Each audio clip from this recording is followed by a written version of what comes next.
They are experts in human performance. They've worked with elite athletes from all over the world to achieve greatness. They're regarded as top influences in health and fitness.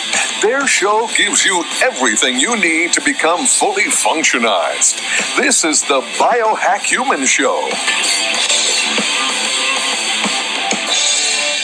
The best at increasing function, increasing performance, getting you out of pain, and just making you a better human being.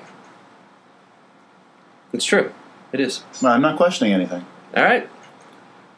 Let's move on. Let's move on, yeah. So, Biohack Nation can't see it this time, but we do have someone else with us right now. And how about you go ahead and introduce yourself? Hi, guys. It's Victoria. This is Victoria Pajak, one of the hottest, newest trainers available today. She knows her stuff. And even better, Victoria is going to be competing in her first NPC Bikini, to start with, competition coming up in November. So, hey Victoria, what's up? What's up? So, Victoria, let's start at the beginning. Literally the beginning. Tell us, what was your upbringing like? Where were you born? What's it like being you as a kid? Well, I was born in Brooklyn, but my whole family is from Poland, so they're first brought, and I was just raised there. We moved to New Jersey when I was like 4 years old. So I've been just living there. Recently moved to Lawrence. That's about it. What's it like, I mean, your family's from Poland, right? Mm-hmm. So what is it like integrating the different cultures? Oh, it's difficult. My parents are a handful, especially since they're like the first like generation brought over, that they brought all the culture. So it's for them it's kind of hard to communicate because there's like a language barrier that they have. And usually when we go out, they're like, this is not how it was in Poland, or like they're still trying to bring Poland here, and just they're stuck in Poland basically. So what kind of lessons have you learned as a result of bringing up with a family that is from Poland and everything you've gone through to get to where you are right now? Well, for the most part, I've always had to like raise myself. I know that doesn't sound like a great thing, but since I struggled so much with many aspects, I've always had to just like communicate with other people by myself. And I even in kindergarten, I went into school speaking 100% Polish, and I had to learn the first year a whole new language. So I had to do that by myself as a 6-year-old. So I've learned to be independent and do everything by myself. Wow. Yeah, I can't relate at all. I'm just impressed. No, wow. So how did you do it? Seriously. Well, you see, I leave the house at 8 a.m. and come back at 8 p.m. I'm always running around, getting stuff done, trying to get organized and functionized. do what I gotta do. Yeah, exactly. Sounds like she has a crap ton of stuff to do. Yes, got it in. So you say you kind of brought yourself up, and sounds like you're very focused. Mm-hmm. So what do you think really separates yourself from others at the teen competitor level? Well, just in general, like, since I'm 18 years old, I already have a different mindset than most people. Most people my age, they're very focused on, like, you know, partying and, like, basically just spending money and just how they look and everything. And I've already, like, at the age of 17, I already was, like, dual enrolled in college and in high school and working 2 jobs and just managing so many things at once just to make myself, like, successful and get ahead in everything. So I've always been work-driven. So how do you keep your wits about you? I mean, you got to be pulled, like, everywhere. I am. I told you, it's difficult to sleep at night because I'm always stressing about what needs to be done, when it needs to be done, and I'm just all over the place. But I'm here, so I'm dealing with it. Well, welcome here. So, I mean, obviously you're trying to do this women's bikini. You're in great shape. So, what's your athletic background? What got you to be where you are now?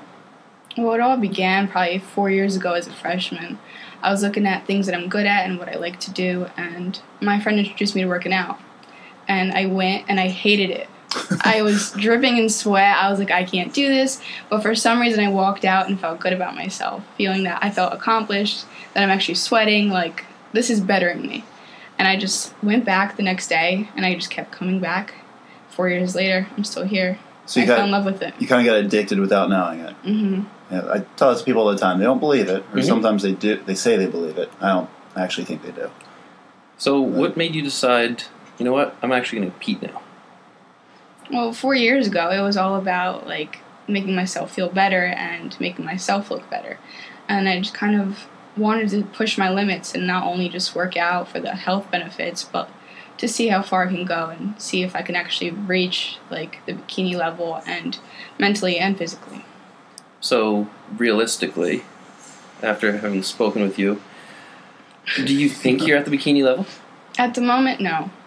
But we still got 8 weeks. So I'm Absolutely. going to push it as much as I can. And with all the other stuff I got going on, definitely still, make this a priority and get what needs to be done. You're definitely putting in the hours, that's for certain. Oh my God. I know. So why do you think that you're not ready, that you're not there and will be what you want to be up on stage? It's all a mental thing. If you don't, if you're not mentally, confident, then you're never going to be ready. I don't know. It's just, I've never been, at the bikini competition level or, physique, so I can't imagine getting there, especially in 8 weeks. Just because You're almost there already. Yeah, I've never done it before. But obviously, you'd already said you put hours into what you're doing, and you'll push yourself hard. But what are your workouts like? What are you doing to get you to that in the next 8 weeks?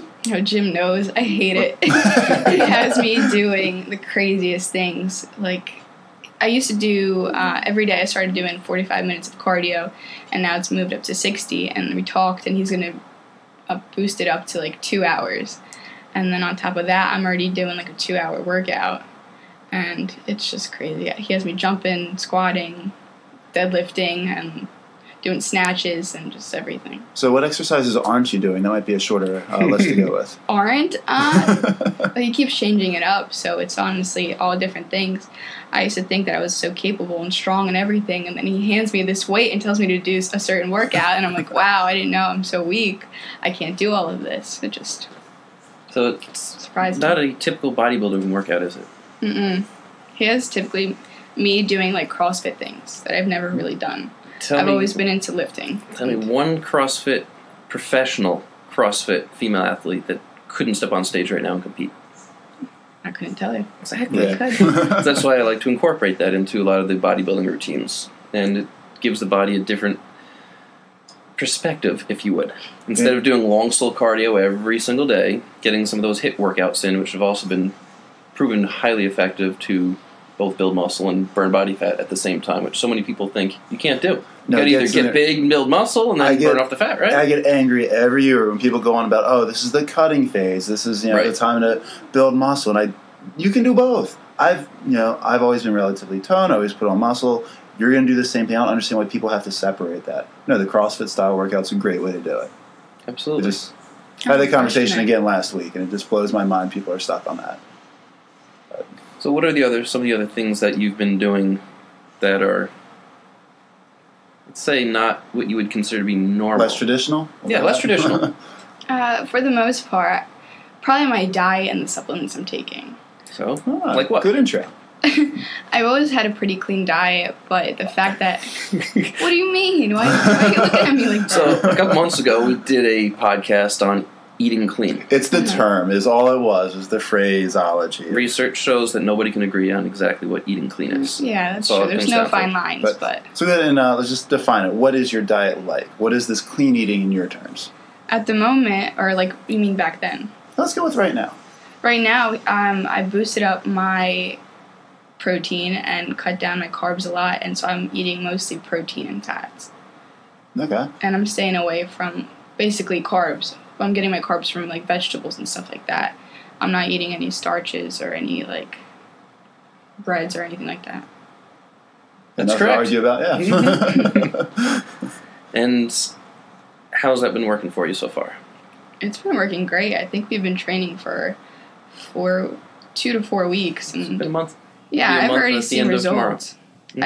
I've it's been a slow progress these past few years, but now that I'm actually pushing myself, I definitely see results quickly. Like what kind of results? Like on like weight dropping, or you're starting to notice things are your muscles are popping out that you don't my used to? muscles are grown. And I see definition, and I'm like, you're smiling about that. Yeah, I'm really you got happy. real life Of out of course, you from that one. I know. And she's actually lifting some weight too. I'm working on it. Hey, want to brag about any of it? I know Chantea can hip thrust 400 pounds, so my goal is to beat her by a few pounds. Ooh. Nice. I'm working on it. Okay. And considering that there's the same strength coach involved, this is going to be a good one. We could actually do a live podcast. Set up the bars up, have them both do it, and we just keep adding the plates. I mean, I like the sounds of this. Whoever doesn't get up loses. Whoever does wins. Easy. I'll do it. I will call her later and. We have made a couple official challenges here on the podcast to let you know. And they're not always the smartest. Yeah, I mean, I'm still angry at Dane. We still got to go with that Bic razor. Flashback for that one. We are going to dry shave him. Yeah. He said he was going to go keto for a month, was it? It was 1 month. And I think it was 2 weeks later, we got an anonymous tip from his girlfriend of the meal they were eating. Yeah, with pictures. Yeah. You can't really hide behind that. Not very arguable. And then the test results were questionable.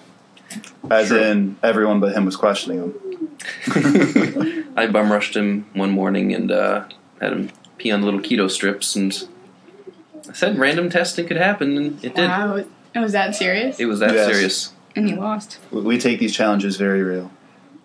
And then he decided to drop 30 pounds in, well, you gave it some time, but in reality, it ended up being like 3 26 pounds in 4 days. Yeah. Yeah, it was...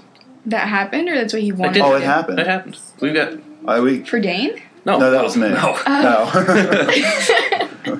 Dr. Mike over here. Yeah, he's... Good for you. That's insane. He did it. Yeah, and then they put me through the CrossFit workout 2 hours later, and that was... Hit a PR on my deadlift that day, too. And you're only slower by 3 seconds. Yeah, and I almost want to redo it. Not the weight loss part. That was one and done. Dry heaved far more. I didn't dry heave at all during the second. The second one you were fine. No, the baseline I was not doing well. Right, and then the pork chops afterward were worth it. Oh my gosh. That's what I'm excited for. I can't wait for after my competition just to have a box of donuts. You're going to have some donuts before the competition? Yeah, you'll have it in the morning. Am I? Yay. Oh, I wish you could see the looks you just got for that one. I just went on a mini vacation. I told you. Right beforehand. Oh, that sounds amazing. Get the glucose, fill up the muscles, and make you smile a little bit. You're going to be thirsty, but, you can still have the donuts. It's worth it if I can get a donut. Yeah, just don't do powdered, because that makes the... Well, for the thirst part, I'm just saying. It's so hard not to cheat during this prep. I just told Jim I was on a mini vacation, and I didn't, if they would go out to eat at 9 o'clock, my fasting already started, then I would have a glass of water and sit there while everyone had their big plates of, mac and cheese and whatever they wanted, and I would just have to sit there with my water. That's not cool. I couldn't have ice cream, and it was just difficult, but it's going to be worth it. Let's say you have the goal, so just focus on that part. It makes it all worthwhile. Pack you some Quest cookies or something like that. Yeah, but I can't eat while I'm fasting. Not during that. Yeah, Victoria's doing the intermittent fast, eating in 8-hour windows. So Yep. 16-hour. That's right. Good move. Yeah, it works. It's effective. So let's get into supplements a little bit. What have you been taking, and how do you feel about them? What were you taking? Why did you stop taking some of them? I've been taking, before I showed you all my supplements, I was taking probably biotin and vitamin B12 and just vitamins for the most part. And then Jim goes, no, you need to stop taking it. You don't need that. So why does a 17, 18-year-old girl need, whose hair is grown, her nails are grown, you got all that stuff in there. She's obsessed with biotin for some reason. I stopped taking it. I'm listening to my coach, but... You wanted me to take creatine monohydrate. I wanted you to take creatine HCl. The other had a little blend in it. There was some creatine monohydrate in it. The hyperbuild? Uh-huh. Well, yeah, so I'm taking a creatine HCl. I'm still a little bit hesitant, but... And why are you hesitant? I just don't want to blow up and... And the good part about creatine HCl is the fact that it does not bind to the water molecules, as the monohydrate does. It's probably just the word that scares me, creatine. You see all these bodybuilders are huge, taking creatine, And You're not just taking creatine. No, Yeah. that I understand. But that's what they admit to. Just Right. creatine Yes, for but the most that's part. there's a little stigma with that one. It's why it's on the HCl blend. But Mm-hmm. And the HCl, it tastes good, doesn't it? I mean, Oh, you it's wanted the straight amazing. HCl, so, you know.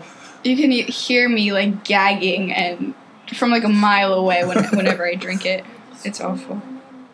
It is pretty Yeah. bad. I mean, I can't really sugarcoat that. I mean, I don't know. even some of the ketones were bad enough. I mean, That's why I was happy I switched found to one the that. pills, right? Well, I found the one that I think got you to try. It tastes kind of like pre-workout, so it's not That awful. one wasn't bad. No, it's Not bad at all. but no, a lot of that stuff. It's yeah. Ugh. I live Back for to the- ketones. Look forward to the pond sludge again. Pond sludge. Green Vibrance, right? Yes. Yes. So what else have you been taking? The concoction I make in the morning when I break my fast is disgusting. I'll put a little bit of taurine in there just so when I'm taking the albuterol, it replenishes me. And then I'll have some apple cider vinegar with that. I'll put in some creatine, L-carnitine, and then I'll take vitamins like vitamin B only because I lack that. And I take lipodrine. And there's some spirulina and chlorella that I take. And then the ketones. And it's cracked. The cracked Corella. Yeah. Right. I made sure it's cracked. So that's your morning concoction. Mm-hmm. That's a lot. Mm-hmm. What else do you take throughout the day? Anything? For the most part, that's about it. Okay. Sometimes I'll break it up. I'll take, I usually take krill after my workouts as well as MCT oil. And that's about it. It's all my supplements. Sometimes I'll take All Day You May when I work out as a BCAA. We're joined by Little Man. Xander the Great. You told me you said hi. So, say hi. Hi. That's the most bashful I've ever seen you. Right? Say it with some authority. Say hello, biohackers. No, okay, he just straight up refused. This is the same boy who dried his hair the other day. He gets out of the shower, goes over to the couch, puts his head on the couch, starts wiping it face down, turns over into a bridge and wipes the back of his head, smiles, and said, all dry. You're smart. That the same boy? Yeah. So double guest on the show. There we go. I know. 2 for the price of 1. What? So, what are your ultimate goals in the sport of competitive bodybuilding? Well, since I'm doing this competition, there's many ways I look at it. I am an 18-year-old going into a bikini competition, so I don't have the best knowledge of everything. But even if I would love to win first place, but even if I don't, just getting to that physique that I've never reached before and just being able to step on stage and show people what I've worked for is going to make me happy. Nice. That's what I'm So, working for. long term, what would you eventually like to accomplish? Or is it... What's your this dream goal is pretty Yeah, much what what it is the dream? You mean like working out wise or just in my life? Tell you what, we'll Yes. start working out wise, and then we'll get into the rest of it. I know that you want me to say like to go into figure. It's not what I want you to say. Well, yeah, you're always telling me go into figure. I think What do you want? Me, It's about you. I want to keep doing bikini. I'm hoping that I love it and that when I get older and I can keep competing and eventually get my pro card. So it'd be the bikini champ. Of course. Got it. Then take it a step further. Are you going to actually compete? Some people, their goal is to get a pro card, and that's it, and they leave it at that. Do you want to take that further? Of course. If I can, I will. That's it. I like the of course answer. And then one day, when you get to the ripe old age of, say, 40, and you realize that you're not down with competing in the Masters divisions anymore, and you're time to move on in life, do you have any idea of what you might like to do? And it will probably change, but at least as of right now, what would you like to do? I just don't understand the question. All right, in your professional career, Uh-huh. after bodybuilding, after bikini, Well, right now I'm working as a personal trainer, so that's great. And I've been telling you I'm going to school for exercise science. So I want to make my way to either a strength and conditioning coach or an athletic trainer. And I hope to continue that and then compete at the same time. sounds like a pretty focused goal. Yeah, I mean, you definitely have your stuff together at this point. I mean, we're not going to go where I was at 18. So I'm impressed. I'll just You're leave it with here that now. one. It's all that matters. Yeah, you got it. So what else you got? Not much at this very second. How about you? Huh? Either one of you. Xander? Xander's growling in the corner, so he's good. So next week we will have the guys at Underground Nutrition. Oh, That's at yes. least our plan. We'll get into the supplement game and get into pretty in depth on that. We'll have nutrition nerd talk. I'm looking forward to that one. That'll be good stuff. Yeah, nerds with muscles. So that's another week, I guess. Kind of wraps it up. So thank you for coming on the show. Very good chance, assuming you're okay with it. We'll probably have you back again after you go ahead and see what you end up doing with the bikini competition, and we'll go ahead and we'll get the post story of how everything went. I'd love to. There's a whole different story from the beginning, leading up to the prep, and going through the prep and then being on stage, and then after, just talking about your experience is a lot different. You will be a different person. Of course. That is for sure. So, direct message us like always. Keep them coming. Keep the feedback coming. Look for our photos. Look for our new music that is going to be coming. You should hear it next week. and look for that section to put down an honest 5-star review, assuming that you like what we Absolutely have. honest We greatly 5-star appreciate it. Tell your friends and family. Subscribe. It's free. You got nothing to lose. Other Everything than, entertainment. I mean, hopefully there's some entertainment value. I get entertained. Hopefully they get it too. I'm pretty entertaining. We got it. There we go. Done. So until next week, Biohacker Nation, thank you again. This is Dr. Mike. The Mad Scientist Jim and our special guest. Victoria Pajak. We're out. That wasn't that bad.